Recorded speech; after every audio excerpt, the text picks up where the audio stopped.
Shalom, jumpa lagi dengan saya Linda di channel saya kesaksian tentang Tuhan Yesus. Pertama-tama saya mau mengucapkan banyak terima kasih buat saudara yang sudah nge-like dan subscribe, juga share, bantu share video-video saya. Terima kasih, kiranya video-video saya bisa menjadi satu berkat buat banyak orang.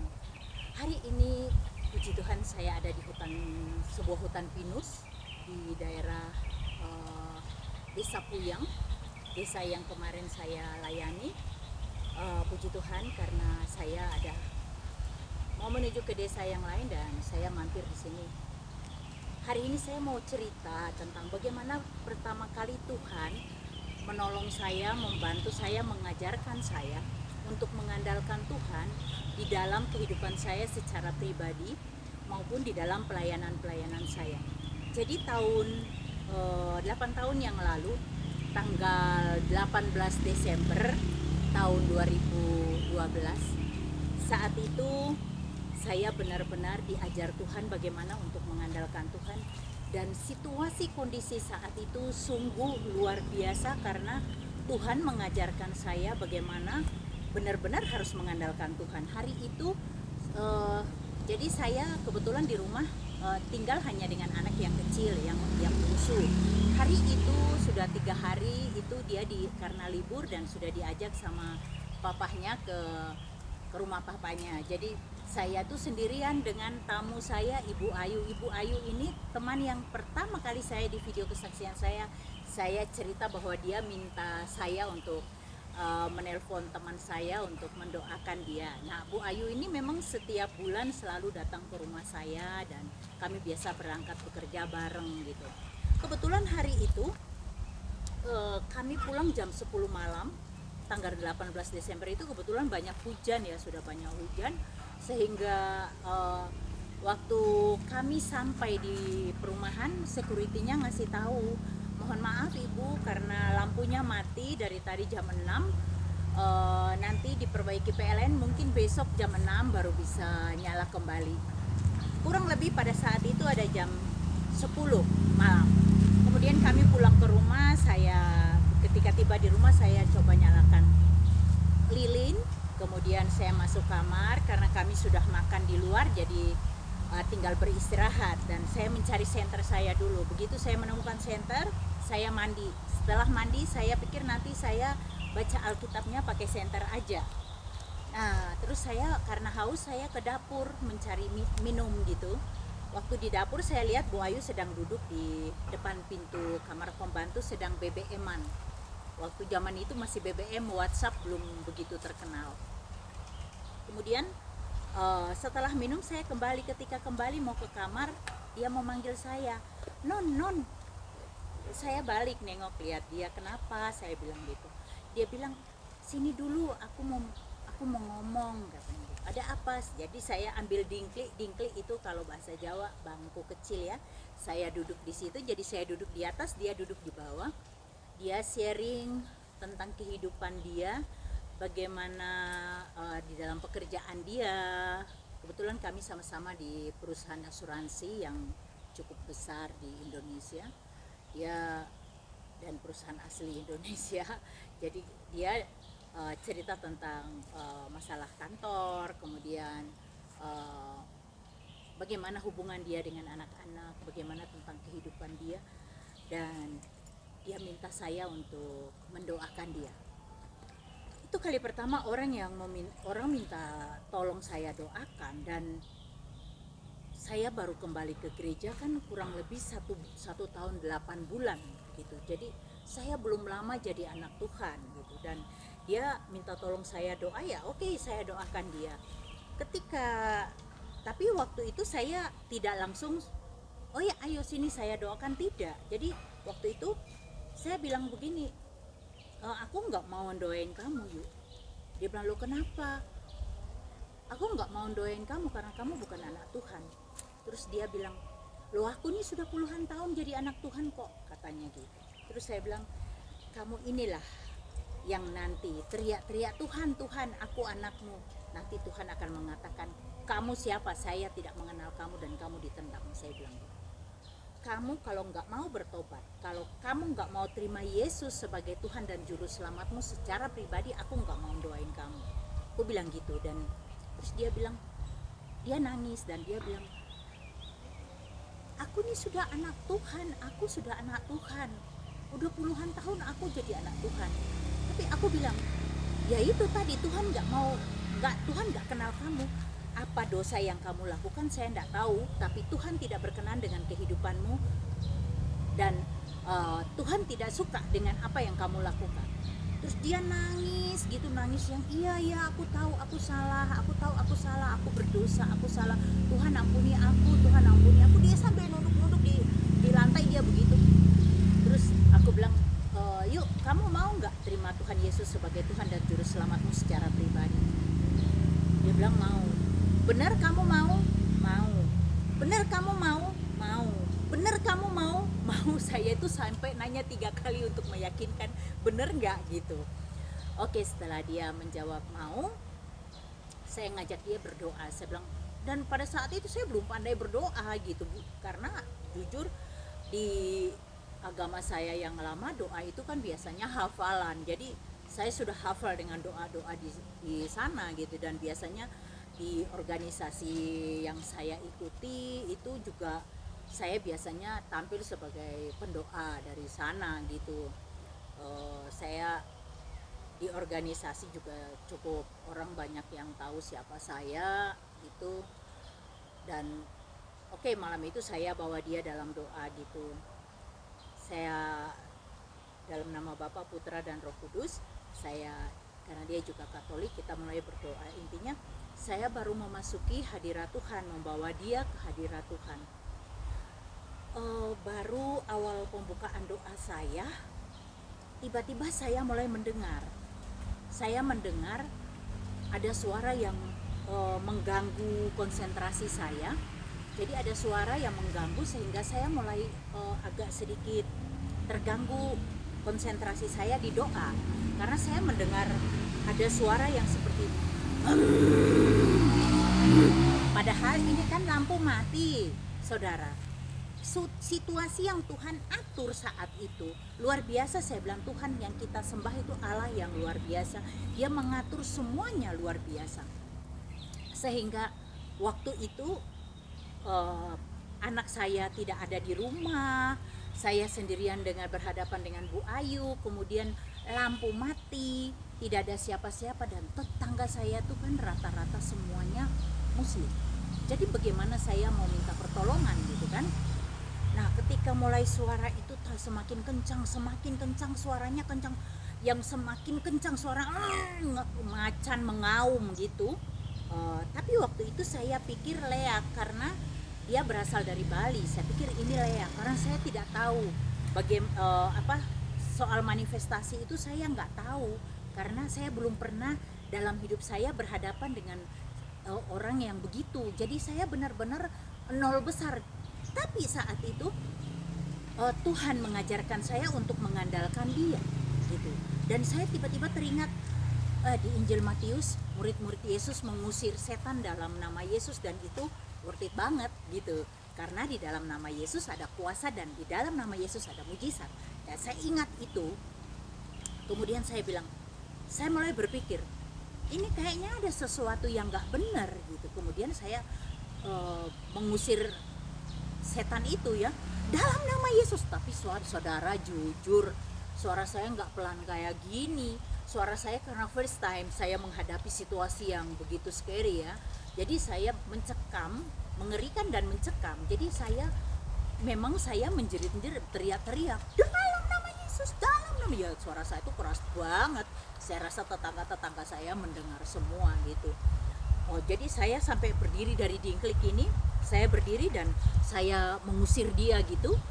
Dalam nama Yesus, kamu keluar dalam nama Yesus. Nah, padahal saya tuh merem karena saya pertama kali, saya belum tahu kalau itu harus buka mata kalau ada kejadian seperti begitu. Tapi hari itu saya tutup mata. Tapi saudara, saya mau bilang, Roh Kudus itu luar biasa. Ada sesuatu yang memproteksi saya, dia tidak bisa mendekat saya. Walaupun mata saya merem, tetapi saya bisa melihat di dalam roh, saya bisa melihat dia berdiri dan dia mulai entah mau menerkam atau mau mencekik, saya nggak ngerti, tapi dia ada pergerakan dari dia yang dengan suara mengaum itu mulai mau begitu. Tapi dia ketika mendekati saya, dia ada kekuatan yang mendorong dia sampai dia belakang gitu, dia balik lagi gitu, dia mau coba mau menerkam saya, tapi tidak bisa, saudara. Itu berulang kali begitu, dan jujur itu cukup lama. Saya menghadapi itu, situasi saat itu sangat lama, sampai akhirnya dia berdebrak ke belakang, dia jatuh, debrak jatuh. Tapi tiba-tiba ada suara lain lagi, kik, suara kuntilanak lagi, saudara. Wah, itu situasinya sungguh mengerikan. Dia tertawa dan mulai berdiri lagi dan berusaha mau mencekik saya lagi. Jadi itu pergumulan saya malam itu cukup lama dan berlangsung, yang membuat saya akhirnya juga secara fisik saya capek. Saya mau lari, saya pikir nanti tetanggaku ketawa semua, orang Kristen kok lari ya, katanya mengandalkan Yesus. Akhirnya saya stand up, dalam nama Yesus saya percaya pasti ada pertolongan dari Tuhan Yesus, karena benar-benar saya mengandalkan Dia. Saya tidak bisa minta tolong siapa lagi, ya udah mengandalkan Yesus satu-satunya yang bisa menolong saya. Saudara, saya usir dalam nama Yesus, itu ada kuasa loh, luar biasa. Karena dia tidak bisa mendekati saya. Ketika dia mendekati saya, dia ada satu kekuatan yang membuat dia sampai terhuyung-huyung. Akhirnya kurang lebih 2 jam dia terjatuh. Buak.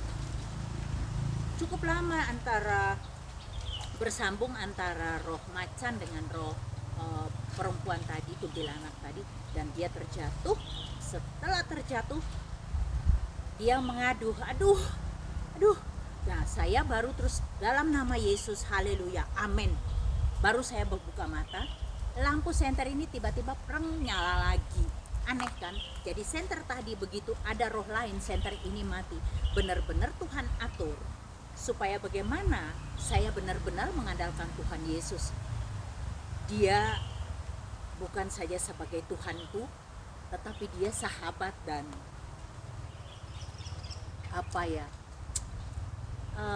segala sesuatunya buat aku. Dia yang menolong aku di dalam situasi seperti begitu.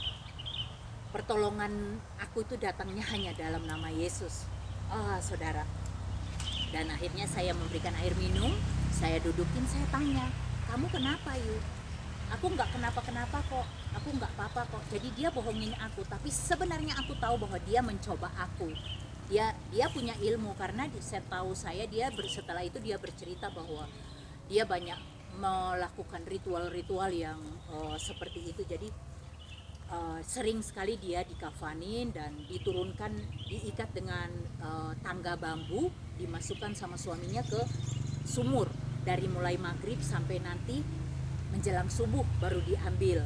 Itu sering dia lakukan. Terus dia puasa mutih gitu, yang 40 hari gitu di dalam kamar aja gitu, ndak lihat cahaya. Dan suaminya pakai lidi, digoyang-goyang di bawah pintu. Kalau dia megang lidi itu berarti masih hidup. Kemudian dia juga cerita kalau dia di Gunung Merapi. Nah, di Gunung Merapi inilah dia dapat roh yang tadi. Jadi roh macan itu sama kuntilanak ini masuk dengan dia, bersekutu dengan dia. Tapi bukan cuma roh-roh itu, banyak sekali roh yang masuk ke dalam dia. Tapi katanya dia sudah banyak yang lepas, tapi ini katanya yang terkuat yang ada di dalam dia yang masih ada. Kemudian saudara, dia juga pernah juga di Parangtritis, dia tuh dipendam, jadi hanya leher aja yang jadi dipendam, jadi hanya kepala aja yang ada nongol. Dan nanti kalau mulai maghrib itu dipendam sama suaminya sampai nanti subuh baru diambil lagi sama suaminya.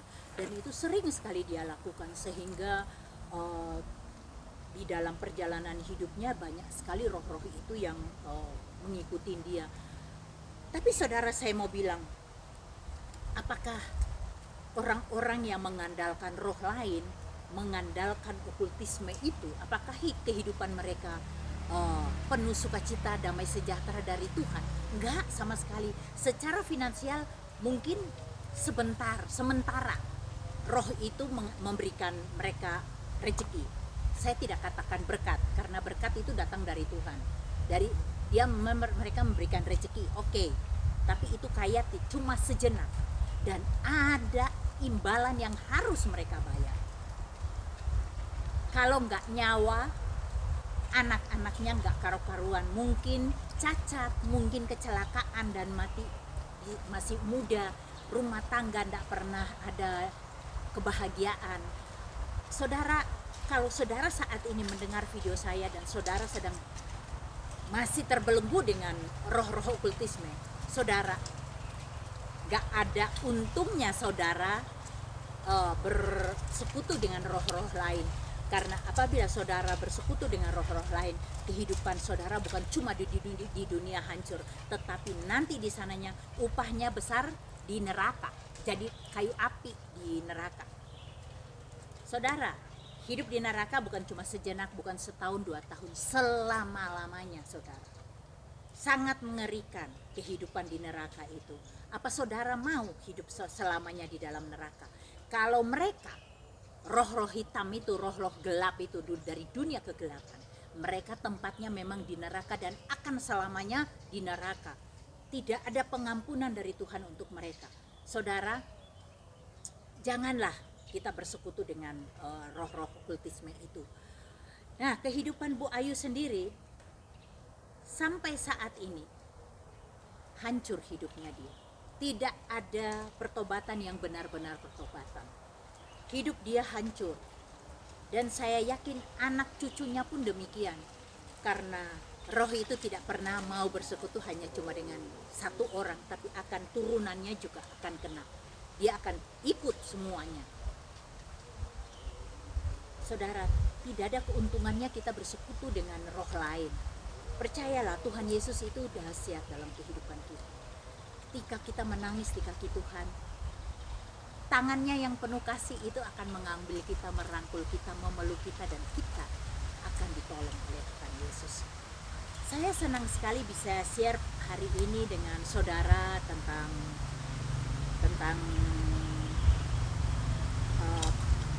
roh-roh okultisme ini.